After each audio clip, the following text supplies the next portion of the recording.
Mahfud, politik identitas bahaya bagi kehidupan bangsa dan negara. Jakarta, Menko Polhukam Mahfud MD mengungkapkan berdasarkan hasil survei sebagian besar masyarakat khawatir adanya polarisasi atau perpecahan berupa politik identitas jelang pemilu. Mahfud menyebut politik identitas berbahaya bagi kehidupan bangsa dan negara. Berdasarkan CG Kompas, itu dicatat bahwa 56% masyarakat kita itu terkait dengan pemilu, khawatir akan ada terjadi perpecahan atau polarisasi. Bentuknya itu tadi, fitnah, kebohongan, pencemaran nama baik, bahkan politik identitas. Saya selalu mengatakan politik identitas itu berbahaya bagi kehidupan bangsa dan bernegara, berbeda dengan identitas politik, kata Mahfud. Jadi politik identitas itu beda dengan identitas politik, setiap orang punya identitas politik, punya ikatan primordial, agama Islam, Kristen, Katolik, suku Madura, Jawa, Bugis, Batak, itu identitas. Ras Melayu, Cina, Arab, dan sebagainya. Nah itu identitas, lanjutnya. Mahfud mengatakan milih pemimpin berdasarkan identitas politiknya boleh saja. Namun jangan sampai identitas politik dijadikan alat untuk mendiskriminasi kelompok tertentu.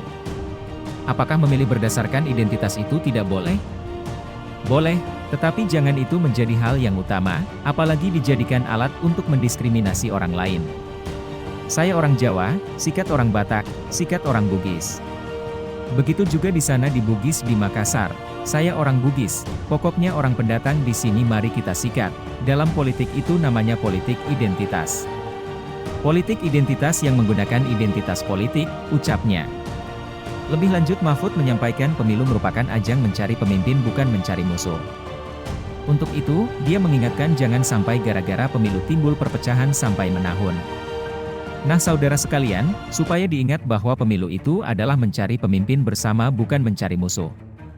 Mencari pemimpin itu karena kita negara demokrasi dan kemampuan serta aspirasi masyarakat itu berbeda-beda sehingga perlu pemimpin yang bisa menjahit semua perbedaan itu.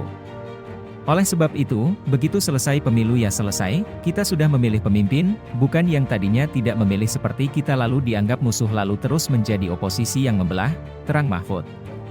Mengontrol boleh, mengkritik itu boleh. Tapi menimbulkan perpecahan yang menahun memanjang itu dari pemilu sekarang sampai pemilu berikutnya itu tidak boleh karena pemilu itu menjadi pemimpin yang disepakati bersama dan pemimpin itu harus ada. Karena kalau negara tidak ada pemimpin, negara itu bubar, berarti kita mengkhianati para pendiri negara dan mengkhianati perintah konstitusi, sambungnya.